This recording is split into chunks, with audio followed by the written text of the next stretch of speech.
پنجاب کے علاوہ دیگر صوبوں کے بچے حکومت سے سوال کریں کہ ہونہار اسکالرشپ کہاں ہے۔ حکمرانوں کا کام صرف ووٹ لینا نہیں کہا جاتا ہے۔ دنیا سے مدد کی اپیل کیوں نہیں کی؟ کچھ کرنا چاہتی ہوں تو کہہ دیا جاتا ہے کہ IMF نہیں مانے گا۔ وزیر اعلیٰ پنجاب مریم نواز کا لاہور میں طلبہ کے اعزاز میں تقریب سے خطاب، مزید کے کہا، آپ کو سنواتے ہیں۔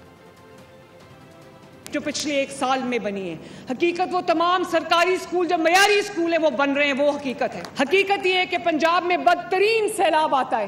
آج میں کچھ بھی کرنا چاہتی ہوں تو مجھے کہہ دیا جاتا ہے کہ نہیں IMF اس کی اجازت نہیں دے گا۔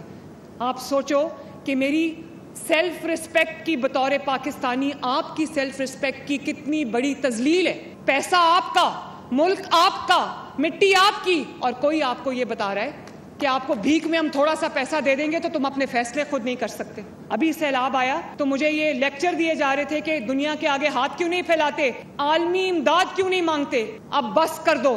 Pakistan is a country of unending opportunities۔ تو جو میرے پاس وسائل ہیں، تمام صوبوں کے پاس سیم وسائل ہیں۔ ان باتوں میں کبھی نہ آنا کہ اس کے پاس کم ہے اور اس کے پاس زیادہ ہے، سب کے پاس وسائل ہیں۔ باقیوں کے وسائل کہاں جاتے ہیں؟ صرف آپ کا گھر، چار دیواری آپ کا گھر نہیں ہے، پورا پاکستان آپ کا گھر ہے۔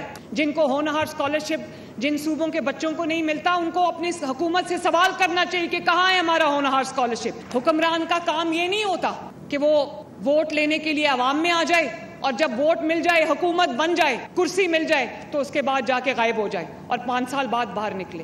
ریاست ماں ہوتی ہے اور ماں اپنے بچوں کے ساتھ سوتیلا سلوک نہیں کرتی۔ میرے بچوں، فیک پروپیگنڈا کو اپنے دل میں جگہ مت دینا، اور اگر کوئی آپ کو یہ کہہ دے کہ میرا ایندھن بن جاؤ تو کبھی اس بات پہ کان نہ دھرنا۔ جن کو 9 مئی کو کہا کہ اپنے ملک پہ حملہ کر دو، وہ بیچارے باتوں میں آگے اپنے ملک پہ حملہ کر دیا، اور آج دیکھو اپنے بچے باہر بیٹھے ہیں اور وہ بچے جو ہیں وہ جیلوں میں رل رہے ہیں۔ جو آپ کو گھیراؤ جلاؤ کی ترغیب دیتا ہے وہ آپ کا سب سے بڑا دشمن ہے۔ سبسکرائب کریں اور بیل دبائیں تاکہ کوئی خبر رہ نہ جائے۔